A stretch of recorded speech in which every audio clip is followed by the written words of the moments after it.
This, I think, will be a very interesting panel. We all want to figure out how are we going to reach those silver eyes. We've got products, we've got services, but how are we going to get to these people? You know, where do they look? Where do they hang out? Where do they get their information? And I think this panel is going to be able to tell you that, especially through the eyes of different media vehicles that they use. At this point, I would like to introduce my good friend and sorority sister, Mary Furlong. And Mary Furlong is the president and CEO of her own consulting organization, Mary Furlong and Associates. But what you might not know about Mary Furlong is that back in 1986, she was a real revolutionary. She started SeniorNet. And this was seniors teaching seniors how to use computers. I mean, come on, back in 1986, that was absolutely unheard of. Mary went also on to create one of the first web portals, Third Age, in 1996, when e-commerce was very young and the web was just opening up. So she's a revolutionary, she's an entrepreneur, she's a good friend of mine, so let me bring her to the stage. Yeah. Thank you, Susan. Okay. 1 second, sorry.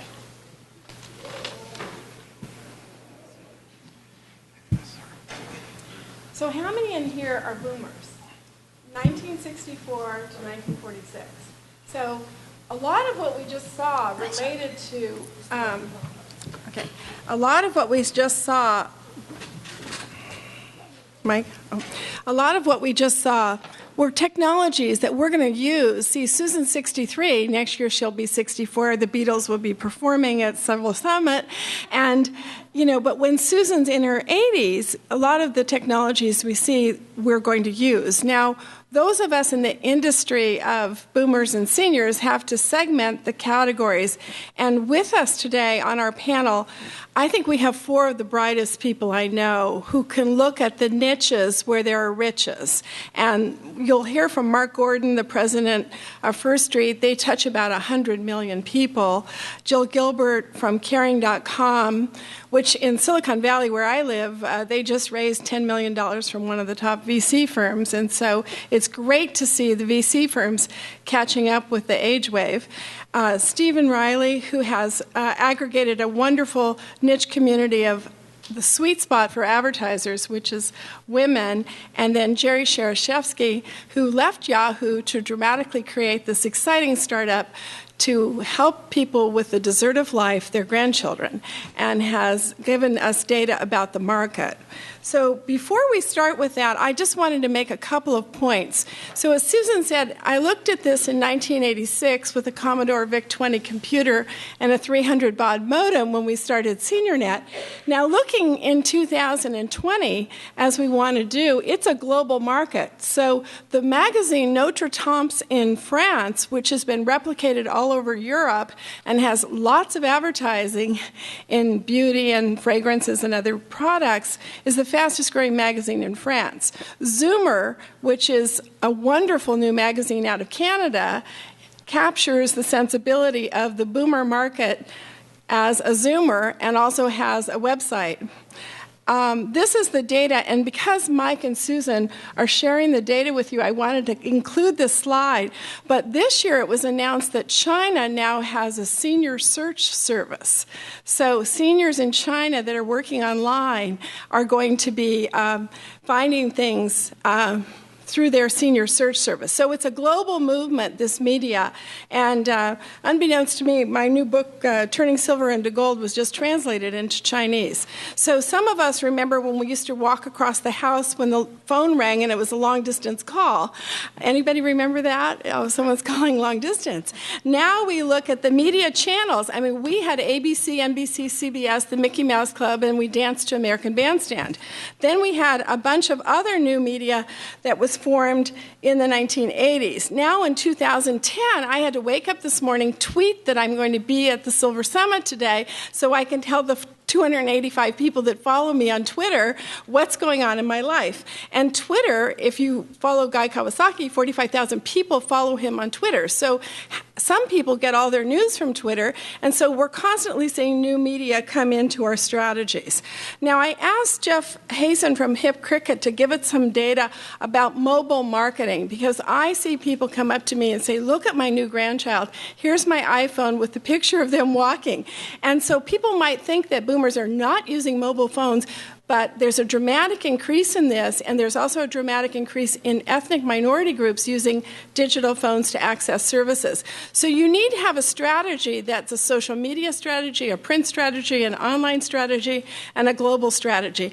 And those are my introductory comments. We work together, Smart Silvers and I, on the Silicon Valley Boomer Venture Summit. So if you have an idea, we'd love to see you apply to that, or also come to our conference in Chicago in March.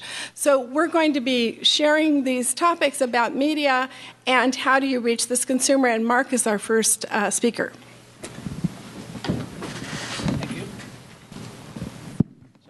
Why don't you tell us a little bit about yourself while she's getting that ready? Oh, okay. I'm Mark Gordon. I'm the president and CEO of firstSTREET.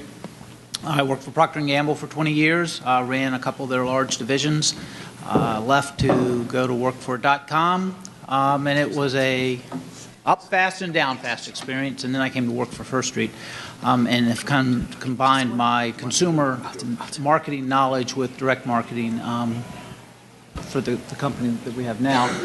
And start off with a quick joke that Mary doesn't know about, but that's okay. So there's a 65-year-old sitting in his den watching TV in his lazy boy, and he hears a voice from the kitchen. And it says, "So, love, what would you like for dinner? Beef, chicken, or fish?" So he says, "Oh, I think I'll have the beef. Thanks a lot." And she said, "No way, old fart. You're having soup. I wasn't talking to you. I was talking to the cat." And that's kind of, getting old's no fun. Love fades. The body starts falling apart. Your mind starts clouding. And that's why my company, firstSTREET, exists. We provide unique and innovative solutions for baby boomers and beyond, or seniors. And we try to help them do three things. One is to age gracefully. Second is to be able to enjoy their free time. And third is to remain independent and stay in their home. And Mary has asked me to share with you some of the marketing experiences we've had over the past 5 years as we have done all of this.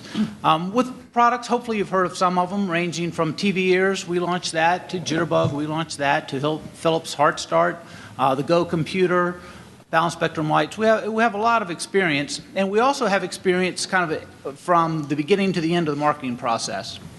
We purchase the products, we run the focus groups and do the research to understand how to conceptualize the products and the ads. We take the phone calls, we provide the customer service. So we have a lot of customer interaction as we go along the way. And so one of the first things I want to talk about, because the question comes up all the time, is in the catalog, which we circulate about 1 million catalogs a month, and it's firstSTREET for boomers and beyond, and everybody wants to know, well, why don't you say the word seniors? Is it that seniors don't like being called seniors? And what I'm going to say is contrary probably to what you've heard from others, because our research says they don't mind being called seniors. If you're a senior, you really don't mind being called a senior. One of the reasons is that the word senior in our society has a lot of positive connotations, whether it's senior vice president is better than junior vice president, or senior preferred debt's better than just normal debt. So that's not the issue. The issue is that when you're trying to market to both groups, it's the boomers who don't want to be associated with the seniors. They don't want to be rushed into being seniors. But like me, I go to McDonald's and they offer me a senior discount for a cup of coffee for $0.25. I refuse it. I don't want to let them turn me into a senior for $0.25. It doesn't mean that a car dealer who offers me $2,500, I wouldn't take it. But for 25 cents for a cup of coffee, there just isn't any way I'm going to let them do that to me. So the bottom line is we use the beyonders to keep from alienating the boomers, not because seniors mind the term. The second issue here is that when you have a product, which we've had a number of these, that is intended for seniors, we use the word, we've jumped ahead, that's okay. No, that's fine, that can stay up. We use the word seniors to make it clear and to telegraph to the consumer who the product is for. So our Go computer, the full name is the Designed for Seniors Go computer. That not only helps the senior understand, okay, they understand me, they're actually designed and made something for me, nobody else is doing that, but it helps us from selling the Go computer to baby boomers and the younger generation who, if they got it, they would be greatly disappointed because it's so simple. It's a great product, but it's not for them. So that helps us avoid